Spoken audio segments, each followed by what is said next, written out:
نحمدہ و نصلی علی رسولہ الکریم اما بعد اعوذ باللہ من الشیطان الرجیم بسم اللہ الرحمن الرحیم السلام علیکم ورحمۃ اللہ وبرکاتہ۔ امید کرتا ہوں آپ صحت اور ایمان کی اعلیٰ حالت میں ہوں گے۔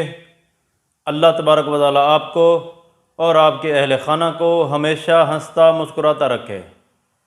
خوابوں کی تعبیر میں ہمارا آج کا موضوع ہے خواب میں مچھر دیکھنا۔ علامہ ابن سیرین رحمۃ اللہ علیہ نے خواب میں مچھر دیکھنے کی کئی مختلف صورتیں بیان کی ہیں۔ ہر صورت کی الگ الگ تعبیر بیان کی ہے۔ مثلاً خواب میں مچھر دیکھنا، خواب میں مچھر کا ناک یا کان میں گھسنا، خواب میں مچھر سے لڑائی جھگڑا کرنا، خواب میں مچھر کا کاٹنا، خواب میں مچھر کا گھر آنا یا خواب میں مچھروں کا جمع ہو جانا وغیرہ۔ اگر آپ ان صورتوں کی تعبیر جاننا چاہتے ہیں یا ان سے ملتی جلتی کسی اور صورت کی تعبیر جاننا چاہتے ہیں تو اس ویڈیو کو آخر تک ضرور دیکھیں۔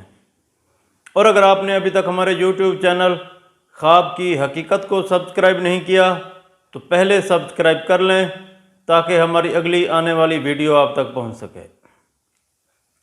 علامہ ابن سیرین رحمۃ اللہ علیہ نے فرمایا ہے کہ خواب میں مچھر دیکھنا ایک ذلیل و خوار اور نکما آدمی ہے جو تھوڑا بہت ذلیل کام کرتا ہے۔ اگر کوئی شخص خواب میں دیکھے کہ وہ مچھر سے لڑتا ہے تو اس خواب کی تعبیر یہ ہے کہ خواب دیکھنے والا شخص کمزور آدمی سے جھگڑا اور تنازع کرے گا۔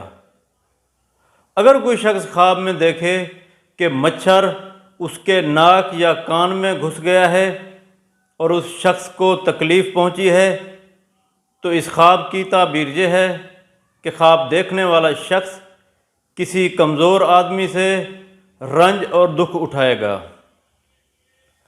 اگر کوئی شخص خواب میں دیکھے کہ مچھر اس کے گھر میں داخل ہوا ہے تو اس خواب کی تعبیر یہ ہے کہ خواب دیکھنے والا شخص کسی کمزور دشمن پر فتح پائے گا۔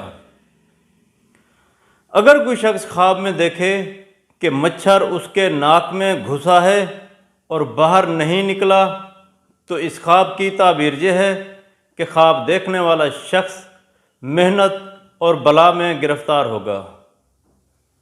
اگر کوئی شخص خواب میں دیکھے کہ مچھر اس کو کاٹتے ہیں تو اس خواب کی تعبیر یہ ہے کہ خواب دیکھنے والا شخص لوگوں کے طعنے سنے گا، بے عزت اور ذلیل و خوار ہوگا۔